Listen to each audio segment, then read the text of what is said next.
ఓం విఘ్నేశ్వరాయ నమః. శ్రీమద్భాగవతము 18వ అధ్యాయము.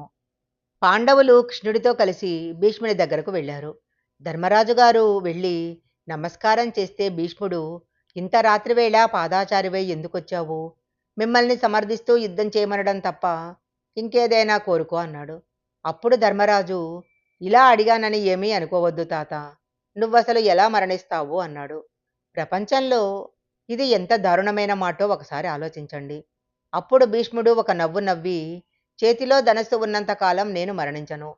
అర్జునుని ప్రతిజ్ఞ చూసి అతడు వేసిన బాణాలకు పొంగిపోయాను. నా ధనస్సును కొన్ని సందర్భాలలోనే పక్కన పెడతాను. రథం మీద స్త్రీ వచ్చి బాణం వేస్తే, ఎవరిదైనా పతాకం కింద జారిపోతే వెన్నిచ్చి పారిపోతున్న వానితో నేను యుద్ధం చెయ్యను. ఆడదిగా పుట్టి మగవానిగా మారినవాడు యుద్ధానికి వస్తే వానితో నేను యుద్ధం చెయ్యను. ఇందులో స్త్రీని పెట్టుకొని యుద్ధానికి వచ్చే అవలక్షణం మీలో లేదు. మీరు నాకు వెన్నిచ్చి చూపించి పారిపోరు. మీలో ఎవరి పతాకమో కిందికి జారిపోదు. కాబట్టి మీకున్న అవకాశం ఒక్కటే. మీ పక్షంలో నా మరణం కోసం తపస్సు చేసిన శిఖండి ఉన్నాడు. ఆ శిఖండిని అర్జునుడి రథానికి ముందు నిలబెట్టండి. అప్పుడు శిఖండి బాణాలు వేస్తే నేను ధనస్సు పక్కన పెట్టేస్తాను. ధనస్సు పక్కన పెట్టిన తర్వాత మరలా నేను బాణం వెయ్యను. అప్పుడు వెనక నుంచి అర్జునుడితో బాణపరంపరను కురిపించి నా శరీరాన్ని పడగొట్టండి అన్నాడు. అప్పుడు పాండవులు అలాగే అని చెప్పి వెళ్ళిపోయారు.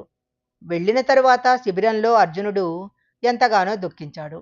మహానుభావుడు తండ్రి లేక మేము ఏడుస్తుంటే, ఆ రోజుల్లో మేమెవరిని నాన్న అని పిలవాలో తెలియక మా పట్ల అంత ప్రేమతో ఉండే భీష్ముడి దగ్గరకు వెళ్ళి కౌరవులు మమ్మల్ని బాధ పెడుతుంటే నాన్న అని తెలియక మేము పిలిస్తే నేను నాన్నను కాను తాతను అని చెప్పి ఆయన ఒడిలో కూర్చోపెట్టుకొని మాకు గోరుముద్దలు తినిపించాడు.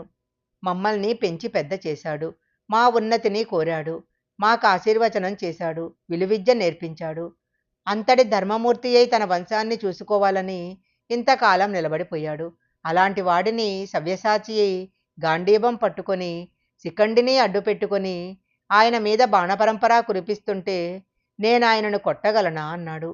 అప్పుడు కృష్ణుడు, కొట్టక తప్పదు, ధర్మం కోసం నువ్వు కొట్టాల్సిందే అన్నాడు. యుద్ధానికి వచ్చారు.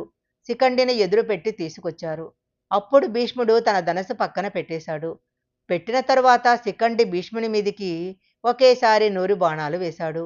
అర్జునుడు ఆ రోజు వేసిన బాణ పరంపరకు అంతే లేదు. ఒక భాగాన మాత్రమో బాణాలు తగలలేదు. ఒంటి నిండా బాణపరంపర వేసిన తరువాత భీష్ముడు రథం మీద నుంచి కింద పడిపోయాడు. అలా పడిపోయినప్పుడు ఆయన శరీరం భూమికి తగలలేదు. అప్పుడు యుద్ధం ఆపి అందరూ పరుగు పరుగున వచ్చారు. భీష్ముడు, నా పని అయిపోయింది. నేను స్వచ్ఛంద మరణాన్ని కోరాను కాబట్టి ఇంకా బ్రతికే ఉన్నాను.